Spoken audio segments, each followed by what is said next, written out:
Alright guys, Bargy Tinkering back at you with another video. We're at my reloading bench because reloading, everyone wants to do it. It's pretty neat. But we're kind of going to go over something that's been a little bit overdue. I'm going to kind of go over kind of my process for what I'm going through because I want a different scope on my 6.8 Western. The current scope, nothing wrong with it. It's a Vortex Viper 2.5 to 10. Second focal plane scope, nothing wrong with it. Perfectly fine scope, shoots great, does what I need it to at the moment. However, I do want something first focal plane. I'm out here out west. My effective range that I have with that rifle, and it's perfectly fine with the Berger 170 EOL that I have in there, is 600 yards. Now, that's just my personal one. You pick whatever you're comfortable with. For me, it's 600 yards, so I want something that's going to be a lot more effective, a lot better for me as a rifleman, just so that way, hey, I know I'm going to be hitting what I'm aiming at. So we're going to get into it. Some of the criteria that we're kind of going with is I need something on the lower power range. If you remember a couple weeks back, about a month back or so, I was up in the mountains of Utah coyote hunting, and I had a coyote come in to 30 yards. And thankfully I had that 2.5 power, so I was able to be down there and be able to still get the coyote in my scope at 30 yards, get right on him. I mean, aimed at the ears, pulled the trigger, gonna miss pretty much. So, I miss. I'm human. I make mistakes, but, that is what it is. That's nothing on the rifle system's fault. That's, well, I guess part of the system, and that's me. That's fault, but we're gonna get into it. I'm gonna make sure we got screen recording up and going, and we're gonna go from there. So first off, what we're kind of looking at, hopefully you can see here on the screen, is we have my ballistic data for the 6.8 Western. So my muzzle velocity is 2960 feet per second. I'm on Berger's website using their ballistic calculator. There are various ones. Berger's really consistent, in my opinion, for a computer platform. Hornady's has some bugs. It is a very good one. I do like their FortOff in the app version. App version only. I get some weird inconsistencies with the online version. I don't get what I'm looking for because I've put in elevation earlier today. I was kind of messing around with some stuff, just looking, okay, what am I going to get, say, with the Barnes LRX 155 reserve ammo. I am going to be getting a box of that, going to try it out, going to shoot it, going to have some fun with it.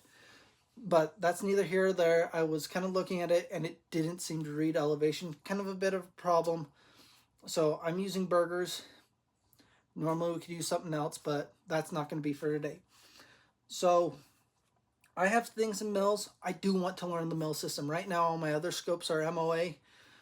But mills have a few, I would say, advantages. One thing is with wind.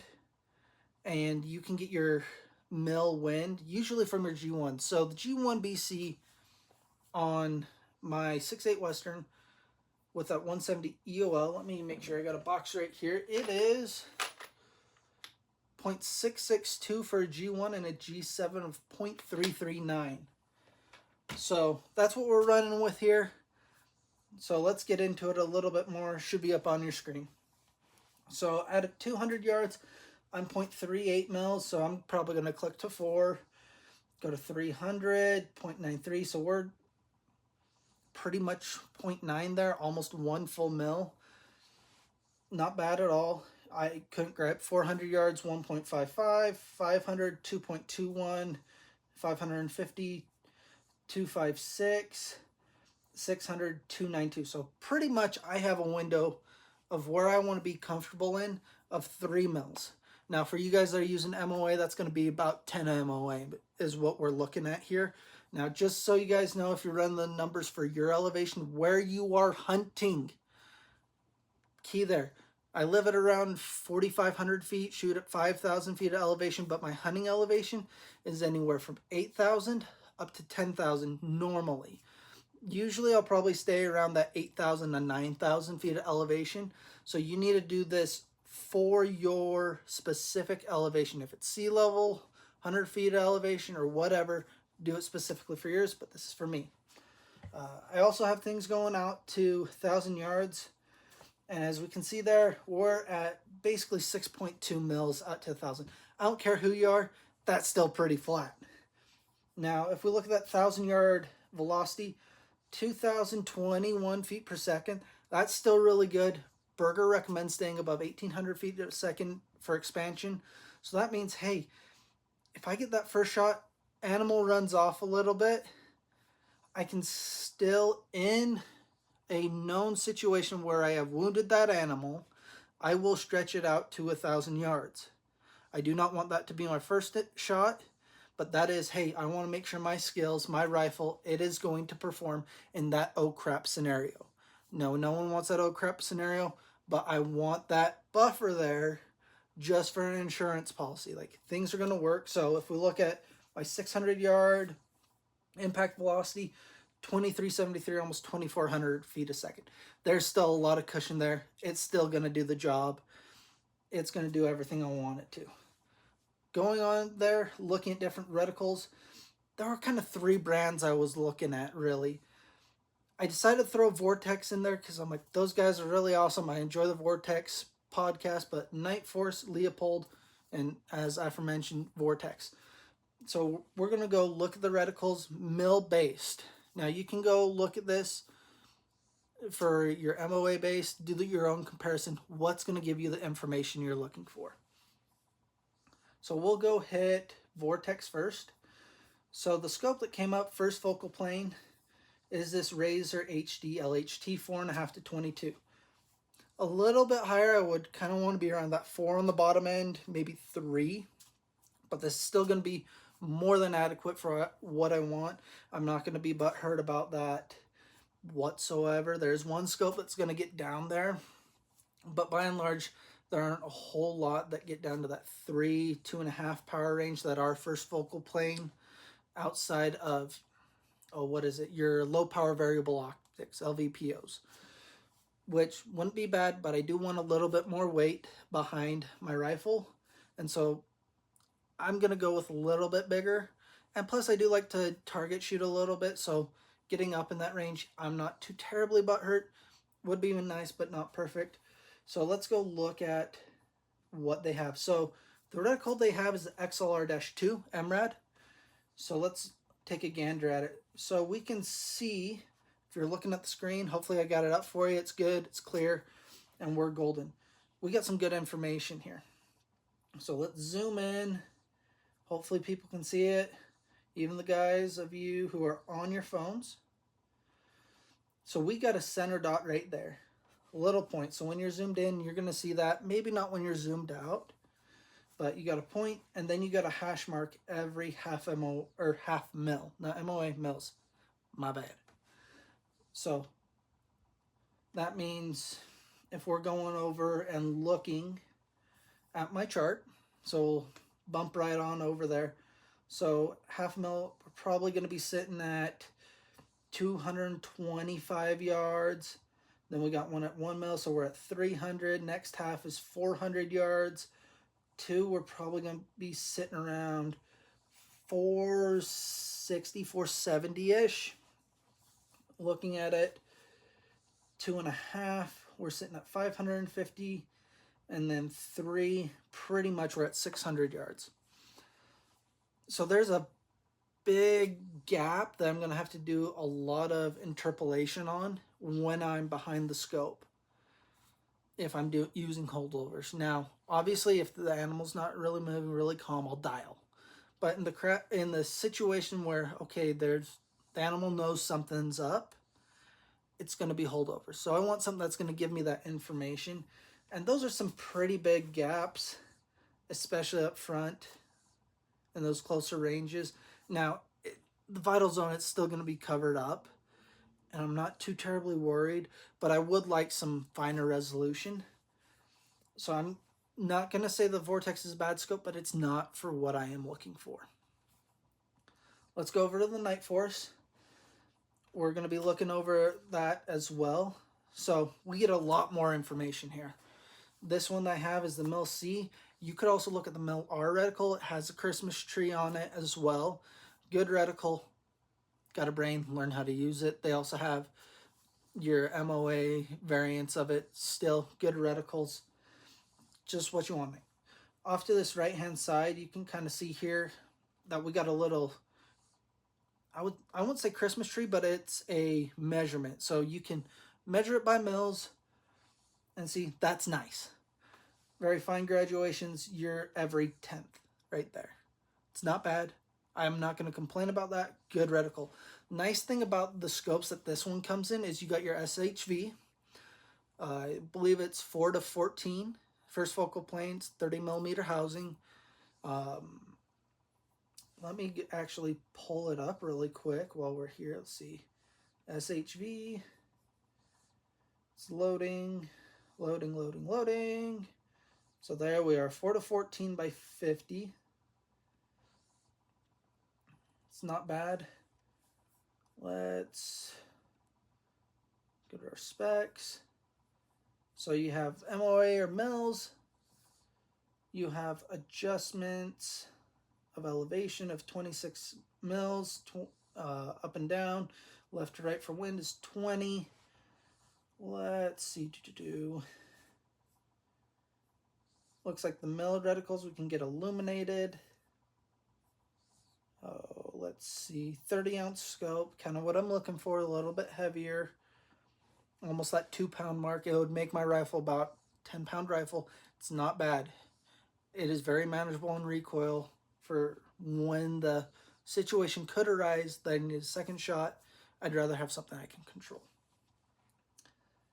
So let me see. Where is the information I am looking for? Can't remember what I was looking for. Oh, here up top. Let's see, does it have it?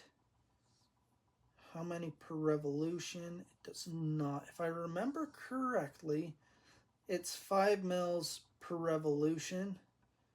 Let's see. It's MOA.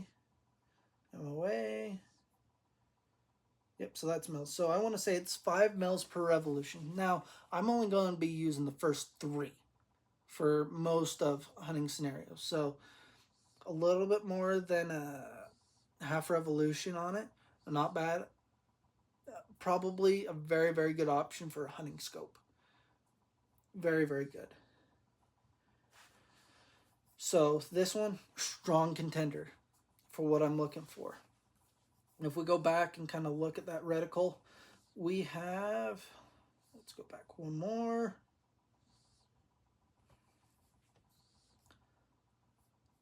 Let's zoom in. Come on, be happy. Okay, this is actually not bad. So we have every 0.2 mils. So that's not bad. So what does that do for me? So that means, okay, if we're going every 0.2, that means 150. We're close. We almost have a hash mark for it. 200, we got a hash mark. 250, we got a hash mark. 300, we got a hash mark. 350, we got a hash mark. Pretty much everything is close to having a hash mark. And if not, it's in between 2, which halfway, that's going to be 0.1. So like at 450 yards, okay, I'm 1.87, 1.9. So that means if we're going over and looking at that reticle, okay, then I'm right there. Not bad. Not bad at all. Very, very good option. Very easy to split things in half. Very strong contender. Now, another scope that's offered with this reticle is the NX8 2.5 to 20. Yeah, 2.5 to 20. Let's go and look at that really quick. That one is another one that these are the SHV and this NX8 are wrong click. Come on. Let's go look at that NX8. These are probably more hunting oriented. Just more of that line. Hey, this is what we're thinking of. So it's a 2.5 to 20 by 50 millimeter tube. I'll be honest, scope looks kind of funky. Not bad, just looks funky. 30 mil tube. Let's see, reticle specs. let's see, you got your 0 stop. You have a little bit more travel with it. So if you really want to kind of reach out a little bit more and just dial, this is going to be a better optic than the SHV. Just depends on what you want to do. Nothing bad about it. These are just my thoughts that I've been having. So if I remember correctly, this is 10 mils per revolution. Let's see if we got one with mils.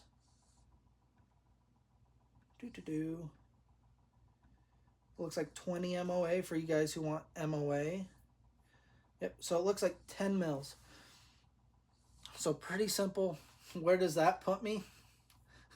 I don't know. I didn't go out that far. So within a full revolution, so about a quarter is what I have for hunting. So that's pretty darn quick. Nothing too crazy. 30 clicks is all I'm really looking at. For this, for the MOA, it'd be about 40 clicks is what I'd be looking at. So on the MOA scope, just in case you're wondering, so we had 10 MOA. You're about half a revolution. So let's keep looking at it. It's not too bad. Works. It's going to do the job. This is a very strong contender for what I'm thinking. That SHV is going to be a little bit cheaper. I hear every so often you can get through EuroOptic and sometimes Optics Planet. You can find those optics that are open boxed demo models. If you're fine with that, they've just been looked through, just handled roughly. The other thing that I like about Nightforce is, I mean, they advertise it. You can pretty much use it as a hammer, and it's not going to lose 0. So that is one great thing about Nightforce that I think is very advantageous, especially for a hunting scope, because crap happens. Just as what it is, crap happens. You can drop your rifle. Different things happen. So SHV, just on the price point, it's going to be around $1,000. If it's illuminated, probably a little bit more. NX8, you're probably around $2,000. Is it worth it? Depends who you are, what you're looking for, what you want. For me, I'm probably going to lean more towards SHV, just for what I'm thinking. Now, looking at this third kind of scope, I'm going to be pointing out 2 reticles that I actually like and go from there. We're actually going to be looking at these Leopolds. The 2 reticles I actually really like. The one I was leaning more towards was this PR3 mil first focal plane. So Leopold's pretty nice in what they do. You can actually shot by reticle. Nightforce does the same thing. Vortex doesn't. I wish Vortex would, because it's how your information's presented. This is what I am looking for. So they have everything right here. They got this good little blurb right here down in, I'm going to try left side of the screen. So we got that center dot. Nice dot to have. Now, the information, you don't have the strict callouts of which mil mark you are compared to that Nightforce reticle. That mil R, I want to say. That's what we were looking at. Yeah, mil R. Let's see if I can grab that reticle really quick. No, we won't worry about taking too much time already as it is. But the nice thing about this is you have hash marks and then open marks every quarter.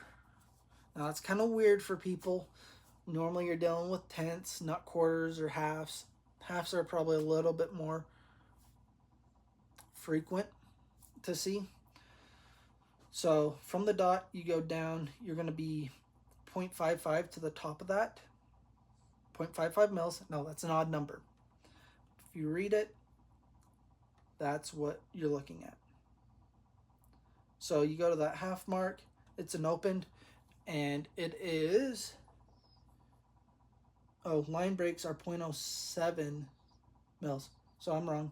So we'll treat that as quarter mil, half mil, 3/4 open, and then you're at 1. You have the 2 indicated, and then 3, and then you have your measurement right there. All right, sorry about that, guys. Had to go take care of my son. Have to be a dad. So looking at this PR3, really, really good reticle. Bare minimum's what I want. Really good. I was able to go to a TAC event, and Leopold was there up here in Utah. Look through the scope, I'm like, holy crap, I can easily figure out what I'm doing. That is one thing I would suggest doing. Go to your local shop. Go to Shields. Go to Cabela's, Sportsman's. If you have like a more local mom and pop shop, go support them. Go support the mom and pops. Those guys are usually pretty awesome. At least the guys local to me. They are really helpful. Support them. See if you can look through some scopes. If they have some game taxidermy, look at them. Take the different reticles if they have them. If they don't, it's going to be a bit of a bugger to you. But if they have those different reticles, go ahead, go look through them. See what you can learn just by looking through those optics. Is that information going to be good for you in a hunting scenario? That's what you're going to have to determine for yourself, what makes sense to you. I'm not going to be the judge of that. This is just what I've been doing. So looking at this, this is probably my number one reticle to look at. The one downside I have with this is with Leopold right now. It is offered in 2 scopes. Well, I guess one family of scopes, but 2 different power ranges. You have that Mark IV HD 6-24 by 52, and then same Mark IV 8-32 by 56. Those are a bit too high for what I want on the top end. I don't want to be at that 6. That 6 is great. That's the one I looked through, was 6. Looking through this, everything was there. I was looking out to about 500-600 yards, just on the mountainside. I could see everything that I wanted. I was like, this is going to be great. I asked them, hey, is this offered in the 4.5 to 18? That one would be more applicable to what I want on this rifle. They're like, no, not at the current moment. It's like, can I custom order it? And they're like, no. Well, they got rid of their custom shop. So I'm like, oh, okay, this sucks. So I had to go look at some different reticle options. So we're going to go look at, come on, let's get back down there. We're going to look at that PR2 mil first focal plane. What I can tell you on this one is the PR3 is pretty much the exact same reticle without the Christmas tree. You have some good opening up top, same as PR3. You just have the Christmas tree to help with wind. The nice thing I will say about this is those wind dots. If you can see those, let's see. Yeah, those wind dots, you have them at 1 and 3. 2 has a little bit more of that Christmas tree. Everything is 1/4 mil, which if we go back to the table, let's just look. Let's go in quarters. 150, 1/4 mil. I'm in the between the dot and that hash mark, or the start of that line, favoring towards down. Not bad at all. 0.38. I'm at that half mark. There's a good indicator. Just above it. Nothing crazy. 250 just above it. Or just dead smack in the middle between 1/2 and 3/4. Not bad. 350 pretty much on 1/4 mark. 450 in between, right before 2. 500 I'm on 1/4 mark again. 550 I'm on 1/4 mark again, and then pretty much 3 at 600. So very usable. I do like that PR3. The information is presented very, very similarly. The nice thing about this reticle is it is offered in so many other scopes. You have Mark IV line. You got 4.5 to 18, 6-24, 8-32. And the Mark V, the 3.6 to 18, 5-25, and then 7-35. Now, I have a little bit of a dilemma I have with this scope. I do like that Night Force a little bit better. I do like that NX8. Just for the low range, and then what it can do on the high range. That is, That's probably where I'm leaning towards a number one option, but the price point is what gets me. If we look at the price point on this 4.5 to 18, we're $1,400. SHV is really, really close.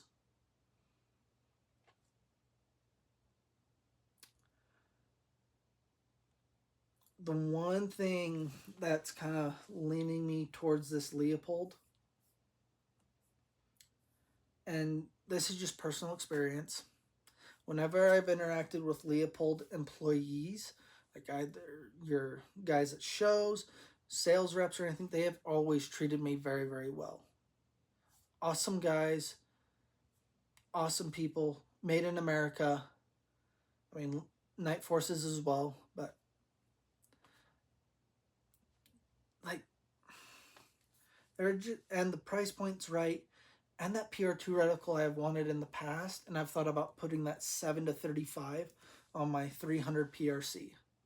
It's like if I do both same reticle, I can get a jump start on learning that system and getting really familiar with it.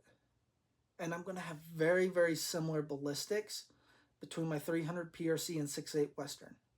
I'm doubling up here. For those of you who don't know, I'm shooting those 215 burgers out of my 300 PRC. Earlier video, probably about a year ago, I was doing a 300 PRC shootout video, and I was talking about using 245 burgers and loading for those. But I decided to go the 215 route. We're looking at a G1 BC of 691 and a G7 of 654. And I mean, for those of you who can see, if I can do this right, those are the two.